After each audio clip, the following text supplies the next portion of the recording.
Hey guys, welcome back to my second channel Haditech. Haditechৰ নতুন ভিডিঅলৈ আপোনাক বহুত স্বাগতম জনাইছো। যদি আপুনি এজন অসমৰ কৃষক তেনে ক্ষেত্ৰত কিন্তু আপোনালৈ ভাল খবৰ কাৰণ অসম চৰকাৰে 10 লাখ পাৱাৰ টিলাৰ ট্ৰেক্টৰ বিতৰণ কৰিব অসমৰ কৃষকসকললৈ। সো এই কৃষকসকললৈ যি ট্ৰেক্টৰ বিতৰণ কৰিব ইয়াৰ কাৰণে আপোনালোকৰ অনলাইন এপ্লাই কৰিব লাগিব, অনলাইন আবেদন কৰিব লাগিব। এই অনলাইন আবেদন কৰাৰ অন্তিম তাৰিখটো কিমান তাৰিখ বা আপুনি আবেদন কেনেকৈ কৰিব লাগিব, ফৰ্মখন ক'ত লাভ কৰিব, সো ইয়াৰ ডকুমেন্টস কি লাগিব, এলিজিবিলিটি ক্ৰাইটেৰিয়া কি, এই সম্পূৰ্ণ সবিশেষ এইটো ভিডিঅ'ৰ জৰিয়তে জনাবলৈ গৈ আছো। সো ভিডিঅ'টো অলপ স্কিপ নকৰি সম্পূৰ্ণ শেষলৈ চাই থাকিব। যদি আপুনি এতিয়ালৈকে আমাৰ চেনেলটো সাবস্ক্ৰাইব কৰা নাই, চেনেলটো সাবস্ক্ৰাইব কৰি দি কাষত থকা বেল আইকনটো বজাই ৰাখিব। সব বলক ভিডিঅ'টো আৰম্ভ কৰো। সো এই পাৱাৰ টিলাৰ ট্ৰেক্টৰখন পাবলৈ হলে আপুনি কি এলিজিবিলিটি ক্ৰাইটেৰিয়া থাকিব লাগিব বা আপোনাৰ যোগ্যতা কি থাকিব লাগিব এইটো ভিডিঅ'ৰ জৰিয়তে জনাবলৈ গৈ আছো এতিয়া। তো অসমৰ পাৱাৰ টিলাৰ যোগ্যতা বা আঁচনিৰ যোগ্যতা হ'ব লাগিব, আপুনি অসমৰ স্থানীয় কৃষক হ'ব লাগিব, অৰ্থাৎ আপুনি কিন্তু অসমৰ এজন স্থানীয় বাসিন্দা হৈ কৃষকি কৰিব লাগিব। দ্বিতীয়টো হৈছে আপোনাৰ কৃষি জমি থাকিব লাগিব, জমিৰ দলিল থাকিব লাগিব, পট্টা থাকিব লাগিব, খেতিৰ কৰাৰ প্ৰমাণপত্ৰ থাকিব লাগিব। ক্ষুদ্ৰ আৰু প্ৰান্তীয় কৃষকৰ অগ্ৰাধিকাৰ দিয়া হ'ব। ST SC মহিলা কৃষকে অধিক সুবিধা বা অগ্ৰাধিকাৰ পাব পাৰে।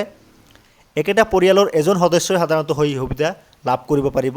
আগতে একে ধৰণৰ চৰকাৰী সাবসিডি লোৱা নহ'ব নালাগে, অৰ্থাৎ এই যি সাবসিডি অৰ্থাৎ ট্ৰেক্টৰৰ পইচা, এই পইচা যাতে ট্ৰেক্টৰ আগতে ল'ব, মানে আগতে কোনোদিনে ট্ৰেক্টৰ লোৱা নাই সেনেকুৱা মানুহ হ'ব লাগিব। যদি কোনোবা একবাৰ পাইছে তেখেতে কিন্তু দ্বিতীয়বাৰ আৰু এই আঁচনিৰ কাৰণে এপ্লাই কৰিব নোৱাৰে।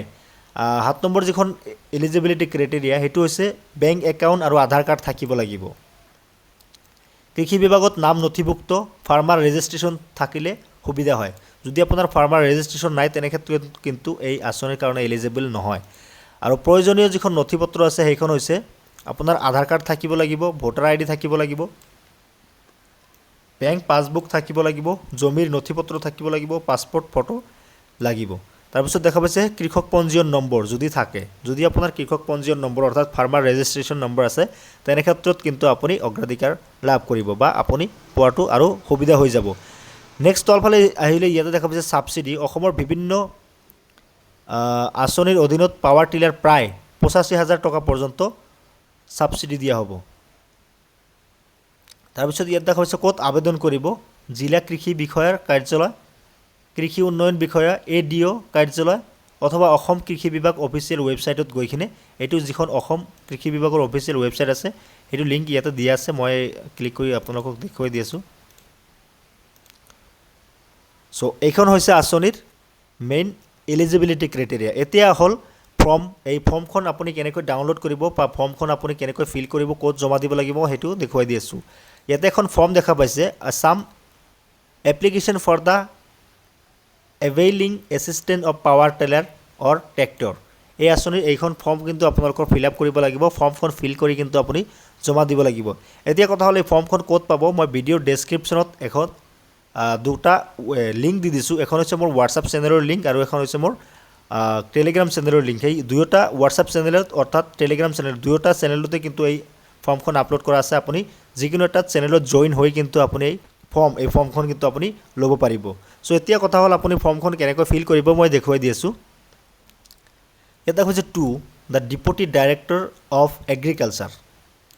ইয়াতে কিন্তু আপোনালোকৰ যিখন এগ্ৰিকালচাৰ অফিচ আছে এগ্ৰিকালচাৰ অফিচৰ নামটো ইয়াতে লিখিব লাগিব।